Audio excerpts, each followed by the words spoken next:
ഹരേ കൃഷ്ണ. സർവം ശ്രീ രാധാകൃഷ്ണാർപ്പണമസ്തു.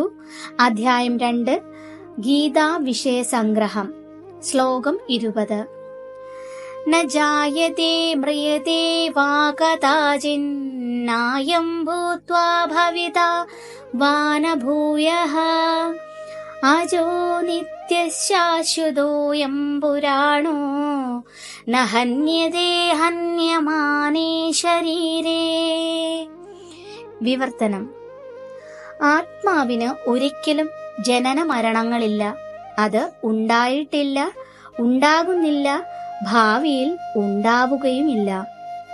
അജനും നിത്യനും ശാശ്വതനും പ്രാചീനനുമാണത്. ശരീരം നശിക്കുമ്പോൾ അതിന് മരണമില്ല.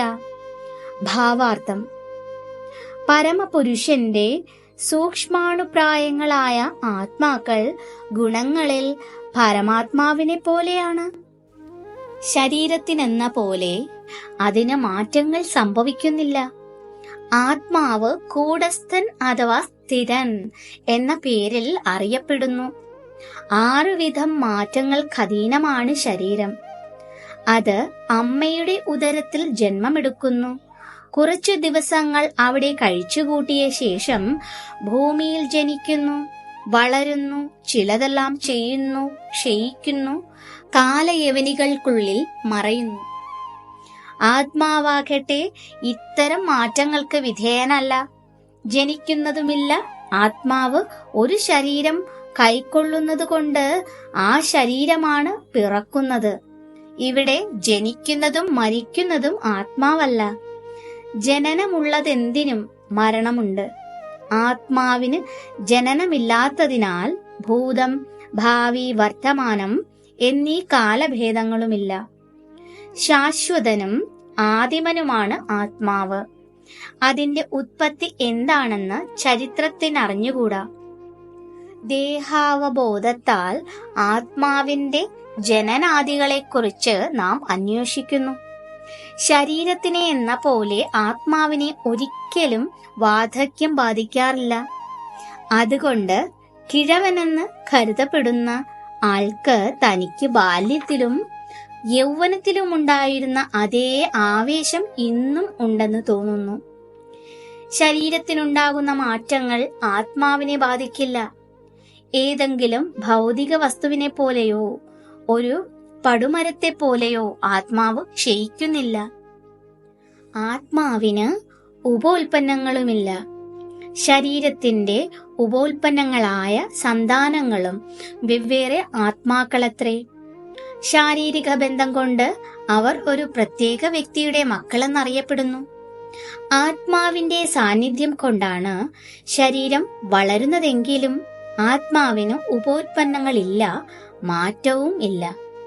അതുകൊണ്ട് 6 ശാരീരിക പരിണാമങ്ങളിൽ നിന്ന് മുക്തനാണത്. ഖഡോപനിഷത്തിൽ 1:2-18 പറഞ്ഞിരിക്കുന്നു: ന ജായതേ മ്രിയതേ വാ വിപശ്ചിന്നായം കുതശ്ചിന്ന ബഭൂവ കശ്ചിത് അജോ നിത്യ ശാശ്വതോയം പുരാണോ ന ഹന്യതേ ഹന്യമാനീ ശരീരേ. ഈ പദ്യത്തിന്റെ പൊരുളും വ്യാഖ്യാനവും ഭഗവത്ഗീതയിലെ ശ്ലോകത്തിൽ ഉള്ളതുപോലെ തന്നെ. വിപശ്ചിത് അഥവാ അറിവുള്ളയാൾ എന്ന പദം മാത്രമേ ഭിന്നമായിട്ടുള്ളൂ. വിജ്ഞാനമയനാണ് ആത്മാവ്. സദാ ബോധമുള്ളവനാണ്. അതുകൊണ്ട് അവബോധം ആത്മാവിന്റെ ലക്ഷണമാണ്. ഹൃദയാന്തർഭാഗത്ത് സ്ഥിതി ചെയ്യുന്ന ആത്മാവിനെ ഒരാൾക്ക് കണ്ടെത്താനാവില്ലെങ്കിലും അവബോധത്തിന്റെ സാന്നിധ്യം കൊണ്ട് ആത്മാവ് അവിടെയുണ്ടെന്ന് മനസ്സിലാക്കാം. ആകാശത്തിൽ സൂര്യനുണ്ടെങ്കിലും ചിലപ്പോൾ മേഘങ്ങളുടെ മൂടൽ കൊണ്ടോ മറ്റോ കണ്ടില്ലെന്നു വരാം. എങ്കിലും സൂര്യപ്രകാശം എപ്പോഴും ഉള്ളതുകൊണ്ട് പകൽ സമയമാണെന്ന് നാം അറിയുന്നു. പുലരുന്നതിന് മുൻപ് ആകാശത്തിൽ തെല്ലൊരു വെളിച്ചം കണ്ടാൽ സൂര്യൻ ഉദിക്കുകയാണെന്ന് നമുക്കറിയാം. എല്ലാ ശരീരത്തിലും മനുഷ്യന്റേതാകട്ടെ മൃഗത്തിൻ്റെതാകട്ടെ അവയിലൊക്കെയും ബോധമുള്ളത് കൊണ്ട് ആത്മാവിന്റെ സാന്നിധ്യം നമുക്ക് മനസ്സിലാക്കാം. ജീവാത്മാവിന്റെ ഈ ബോധം സർവോത്തമാവബോധത്തിൽ നിന്നും വ്യത്യസ്തമാണ്. ഭൂതവർത്തമാന ഭാവികളെ സംബന്ധിച്ച് സർവവിജ്ഞാന ഉൾക്കൊള്ളുന്നതത്രേ ഈ സർവോത്തമാവബോധം. ഓരോ ജീവാത്മാവിന്റെയും അവബോധം മറവിക്ക് വിധേയമാണ്. അങ്ങനെ തന്റെ മൂലസ്വരൂപം മറന്നു പോകുമ്പോൾ കൃഷ്ണൻ നൽകുന്ന സമുത്കൃഷ്ട പാഠങ്ങളിലൂടെ ആത്മാവ് ഉദ്ബദ്ധനാകുന്നു. മറവിയുള്ള ആത്മാവിനെ പോലെ അല്ല ശ്രീകൃഷ്ണൻ. അങ്ങനെയാകിൽ ഭഗവാന്റെ ഗീതോപദേശം വ്യർത്ഥമാകുമായിരുന്നു. ആത്മാക്കൾ രണ്ടു വിധമുണ്ട്: അണു ആത്മാവ്, വിഭു ആത്മാവ്. അണുമാത്രനായതും മഹത്തായ വിഭുവായതും. ഇത് കഠോപനിഷത്തിലും 1:2:20 ഊന്നി പറഞ്ഞിട്ടുണ്ട്.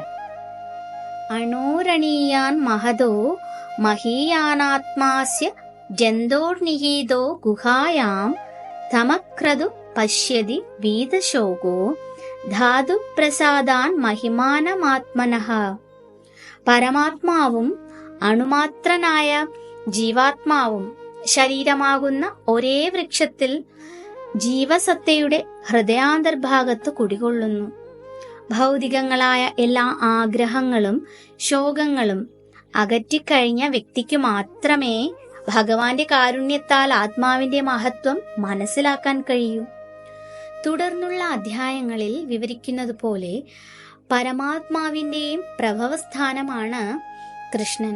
എന്നാൽ അർജുനനാകട്ടെ തന്റെ സ്വാഭാവിക അവസ്ഥ മറന്നുപോയ അണുമാത്രനായ ജീവാത്മാവും. അതുകൊണ്ട് അദ്ദേഹത്തിന് കൃഷ്ണനാൽ അഥവാ കൃഷ്ണന്റെ വിശ്വാസ്യനായ ഒരു പ്രതിനിധിയാൽ അഥവാ ആത്മീയ ഗുരുവിനാൽ ഉദ്ബുദ്ധനാകേണ്ടിയിരിക്കുന്നു. ഹരേ കൃഷ്ണ. സർവം ശ്രീ രാധാകൃഷ്ണാർപ്പണമസ്തു.